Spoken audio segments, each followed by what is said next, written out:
Well, good evening, and it's good to be back online here. And I want to start out real quick and just to let everyone know that before we get into the message, I'm reading from BreakingIsraelNews.com from latest news biblical perspective of something that appeared in Afghanistan. It's like a biblical plague had showed up over there, according to this news source.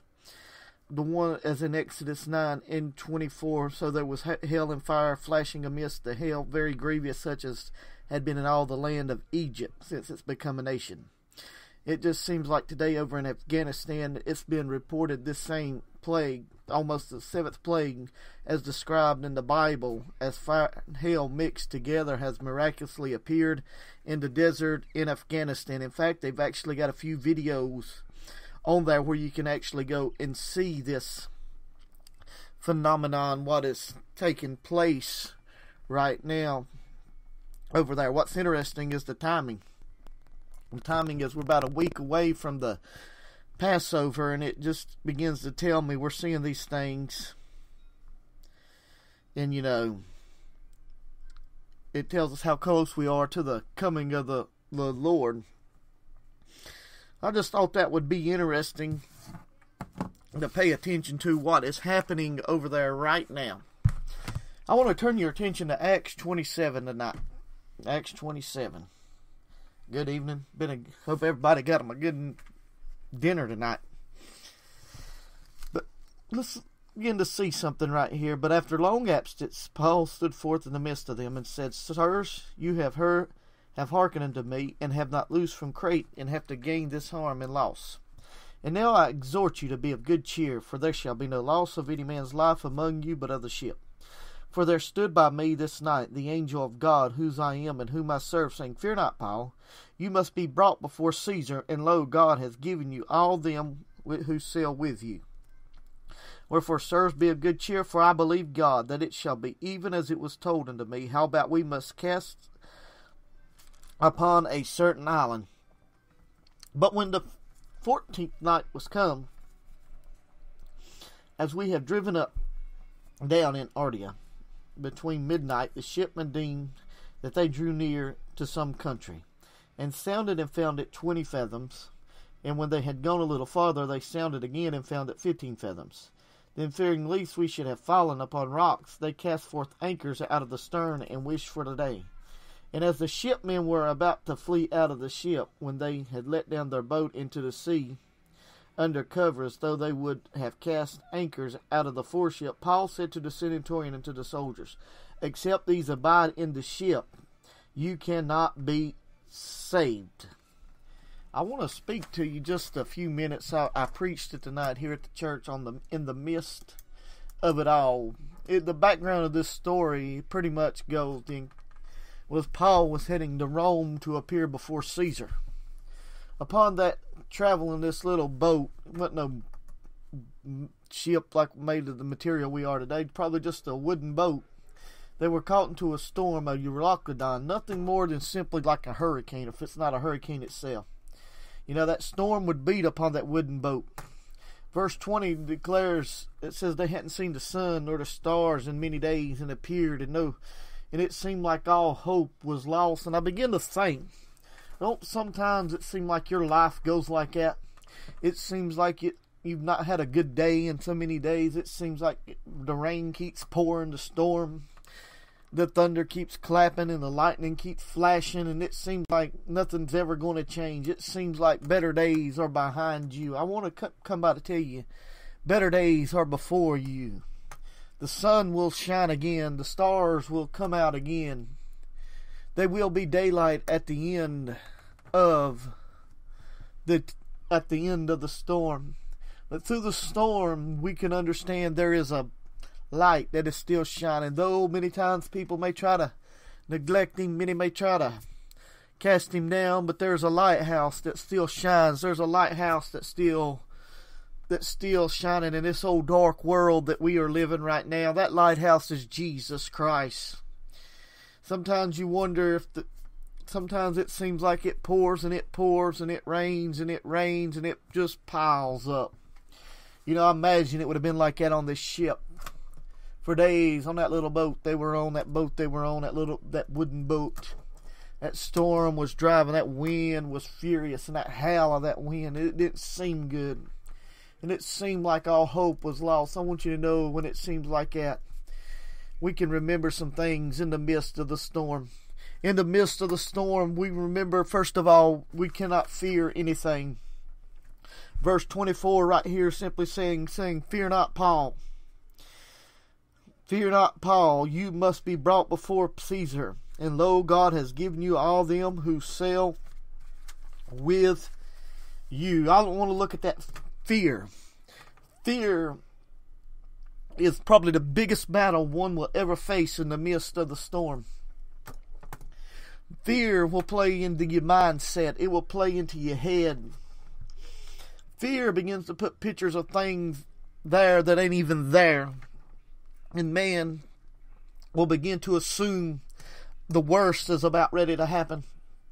They begin to assume that all hope is gone. They begin to assume everything's just falling apart. Fear will take you farther than you ever intended to go.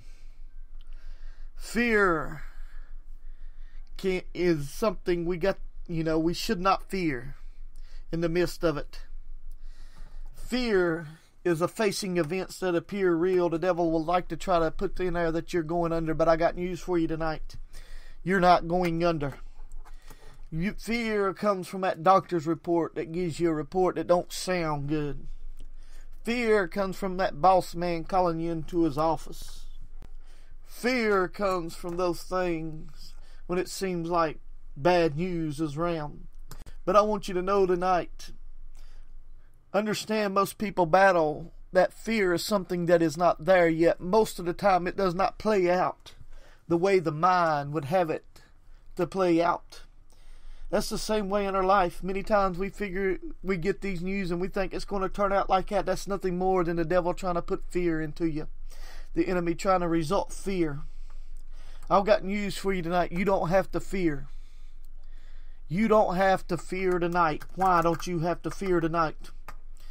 The Bible simply, we can understand, just like Paul, what the Word of God simply says, that God is with you. Ain't that something to think about right now? If God be with you, who or what can be against you tonight? In Acts 27 and 23, "For there stood by me this night the angel of God, whose I am, and whom I serve." Here was the angel sitting right there beside Paul.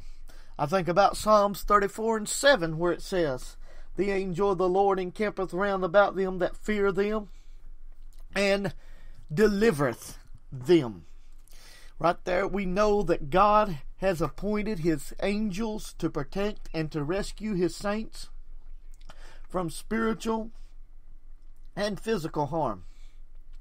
Tonight, we don't have to live in fear. Tonight, we don't have to worry. We've got a protection.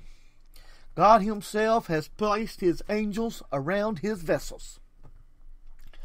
His angels are more powerful than any weapon on this earth. Think about what one angel did in the Old Testament. One angel wiped out 185,000 men in one night. Think about it. Now, what do we have to fear? One angel can do that. An angel of the Lord came in and delivered Peter from behind the iron gate. Acts chapter 12, if I'm not mistaken. We know we got a protection beside us. We know we got someone that's standing guard with us, that's being with us. Not only does the angel of the Lord encampeth around us, but I want you to know the Word of God goes on to tell us in 2 Chronicles 16 and 9, "For the eyes of the Lord run to and fro throughout the whole earth, to show Himself strong in behalf of them whose heart is perfect towards Him." Right there's something to keep a hold of. He's going throughout the earth. He's showing Himself strong on those whose heart is right. That's something, child of God. You've got a promise right there that God's going to show up on your behalf. You've got a promise that God be for you. You've got a promise He's going to appear for His saints. He's going to show up on your behalf tonight. I go back to what God told Paul earlier in Acts 18 verses 9 and 10. Then spake the Lord to Paul in the night by a vision. Be not afraid, but speak, hold not thy peace, for I am with thee, and no man shall set on thee to hurt thee. Or I have much people in that city. People are fearful to speak. People are worried about what others think, what they're going to do to them. Well, it seems like Paul may have had that problem that God told him. Maybe he was thinking, what will they do to me in this city if I speak up? What will they do? God said, just go ahead and open your mouth and begin to speak. We need some saints of God who ain't scared to open their mouth and proclaim the word of God. And thus said the Lord in these last few moments of the church age. We don't have to fear what others do. I don't fear ISIS. I don't fear Islam. No, I don't fear terrorists. Why? Because greater is he that is with you than he that is in the world. And if God be for me, who or what can be against me? I got news for you tonight. You don't have to fear the bad report the doctor give you. You don't have to fear cancer. You don't have to fear the hounds of hell. Why? God is right there with you. Think about it. He was right there with Shadrach, Meshach, and Abednego in the fiery furnace. He was right there with Daniel in the lion's den. He was right there with Joseph in the pit. And the list can go on and on and on. He was right there with Stephen when he was being stoned to death. Remember, Stephen said, I see Jesus sitting at the right hand of the Father. Instead of fearing tonight, we need to be being of good cheer. Paul told those on the ship to be of good cheer. He said to fear not. That's what he said, be of good cheer. The same thing Jesus said in John 16:33. He said, be of good cheer, for I have overcome the world. That means everything we faced, he's already overcome it. Be of good cheer. He's already overcome it. He's placed it under his feet, and if he reside in you, all things are under your feet tonight.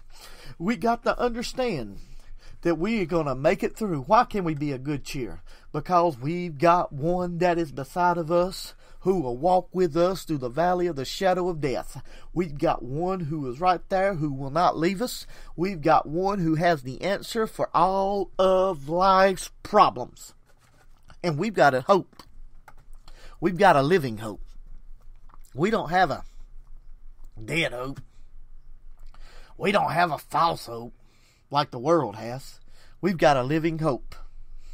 Like Psalms 23 says, though I walk through the valley of the shadow of death, he shall be with me. Think about it. He is the shepherd. But understand, in order to make it through, we can't be fearing. We got to be of good cheer. We got to know that God is with us. We've got to understand that God is for us. And you're going to make it through this. You're going to come through what you're going through tonight. You're going to survive the storm. How are you going to survive it? Understand, number one, we just dealt with, God be for us. The second thing we must do, we've got to latch on to the promises of God. Think about it. Paul said in Acts 27:31, Paul said to the centurion, to the soldier, except these abide in the ship, you cannot be saved. Some would say, well, this would be inconsistent with what Paul said earlier, where that no life shall be lost. Well, here's the answer to that. The biblical truth is that the promises of God are based upon the conditions and upon the obedience to his will. If God said he would do it, you got to fulfill what he tells you to do. If Naaman would have never dumped in that river 7 times, he would have never... If he would have only dumped 6 times and not went 7th, he would have never got his healing. If they would only marched around the walls of Jericho 5 times, the walls would not have come down. The point is, what I'm saying is, when God gives you a way to do it, you've got to do it God's way. But one must grab a hold and believe the promises of God and do that which he has spoken. Some say, well, I need God to move in my finances. Well, let me tell you, if you want God to move in your finances, it's not going to happen through a silly chain on Facebook. It's not going to happen through a lottery. It's not going to happen through the things of the world. The condition to receive a financial blessing is